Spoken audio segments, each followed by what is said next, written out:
Today we're not going to do an actual review of the Logitech G923 TRUEFORCE steering wheel and pedals, but more of introduction, and I have some additional information that I would like to add to the original review that I did, I think it was like a year ago or something like that, which will be maybe interesting to you guys. But there's also a promotion going on which we will mention later on. So today we're going to talk about a bit in different terms for the Logitech G923 TRUEFORCE, and going to give you some insights about the things that I've learned in the past couple of days with my Playseat F1 Ultimate Edition and what I did. So the thing is, back then I didn't know these things and might be helpful to you. Now, right on the start, I would like to mention that Sancta Domenica here in Croatia has a promotion going on that lasts until 25th of June. And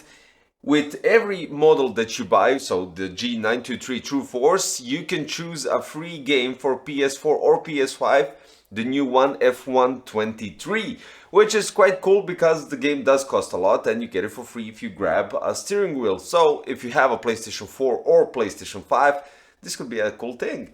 So what's it all about with this steering wheel and the force feedback and everything that you can achieve with this? So basically, usually you guys, what I noticed is when you grab a Logitech steering wheel, you're going to place it on your table and drive it like so, and eventually, I don't know, place some additional, let's say, support for the chair, so since the chair does have wheels, it doesn't move anywhere. But for instance, if you do have a Playseat sim rig or anything similar to that, it doesn't have to be the one that I have, right?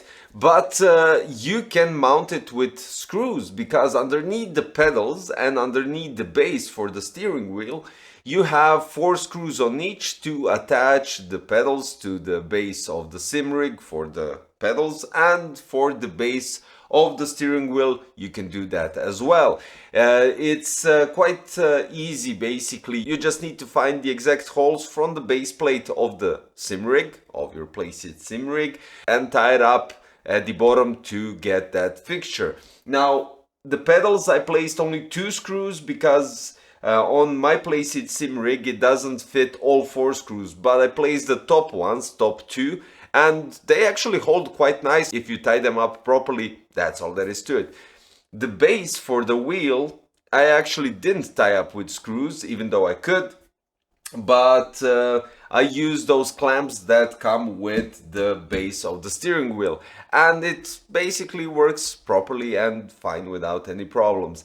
As you already know, you have Logitech G Hub that backs up these steering wheel with complete software. You can adjust the sensitivity, you can adjust the steering possibilities and everything else, but then when you go to the game you can add the saturation of the steering wheel and all the other stuff that you need. If for instance you're driving an F1 game like I do, you can adjust that inside the game, which is quite cool. The cool thing is that it gives you a nice force feedback while going above the curves, or if you accidentally, I don't know, traction control is off and you slide off the track, you can feel actually the dirt and everything underneath your tires, well, basically inside the game, not in real life, but still it kind of gives nice force feedback. It's not like a direct drive with individual bass that gives you more immersive feel and more delicate touch when it comes to force feedback, transferring the wheel and how it shakes and all the other stuff,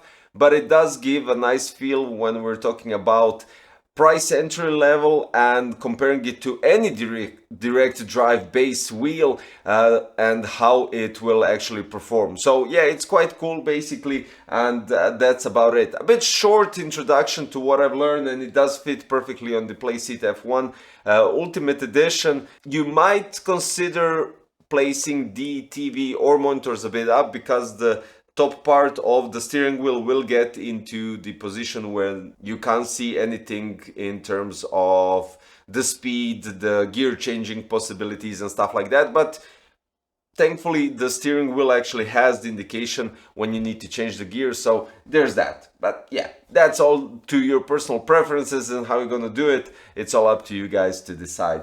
This was a short video actually to give you some indication about the promotion that's currently going on in Croatia, and of course to present a bit more about the G923 TRUEFORCE and to give you some insights about it and what I learned with the playseat, sim rig and all the other stuff. The links for that promotion that I mentioned are in the description below, so you can check out the price of the wheel plus the game that you get individually. So you have two links, one is for PlayStation 4 and one is for PlayStation 5. That's all there is to it. Thanks for watching guys, and hopefully see you next time in another video. Bye bye.